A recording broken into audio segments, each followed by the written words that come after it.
Catapult have been a product leader really in the market of wearable technologies and tracking technologies, and as we've progressed now with tracking our players, and particularly not just in football but of course in a lot of team-based sports, wearable technologies and tracking technologies have become the norm really, and enable us to really manage and provide us with insight for our players. And Catapult are a market leader, and so I first used Catapult, or became aware of Catapult back in their inception, I suppose, and I've used them at various clubs, and of course I was really pleased to see that Oxford United had a relationship, an existing relationship with Catapult when I got here in June.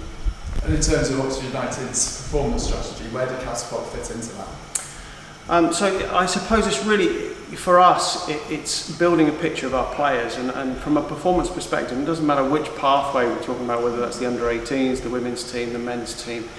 We're trying to build up a profile of what our players look like, both internally and externally. And what wearable technologies and tracking technologies like Catapult provide us with is a real definitive view of what our players do, both in training and in games. So from a performance strategy point of view, we're starting to build a profile and a picture of what our players do, the demands of their position in the way we play, for example. And so merging that with some of the other technologies that we can use, then it gives us a real broad understanding of what our players are and helps us manage them. And how have you been able to streamline the amount of data that you use on a day-to-day basis?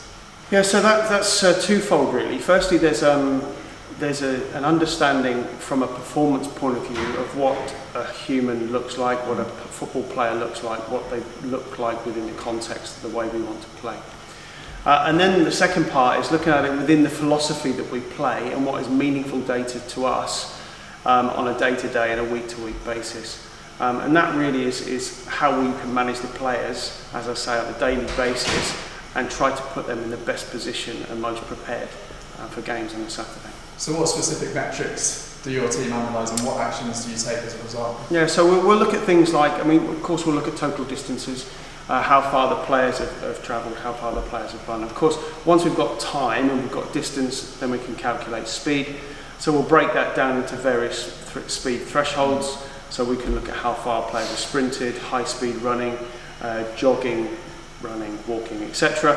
And the high speed metrics really are quite important to us.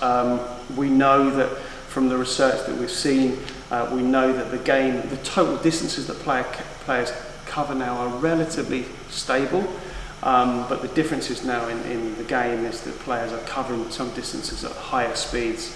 So it enables us to look at those kind of metrics, if you like, and for us to dictate a little bit more into training those high speed elements. And so once we can work out what we need from our players and the way we play, then of course we can then use those metrics to adjust training accordingly. So for example, if we're asking our fullbacks to cover X amount of high speed running distance, then we can look to make sure that we're covering those in training so they're as prepared as they can be for that. And once that data is gathered, how do you communicate that, those insights from the data back to the athletes and back to your team? Yeah, so we've got great performance teams here at the club, and so we've got really knowledgeable and bright guys, much brighter than me. So they download all the information after training and sometimes during training, so we can watch live capture of our sessions, so we can almost adjust what we're doing on a minute-to-minute basis. One of our systems, which the women's team use, we do that. We do that after training, so we download the information there.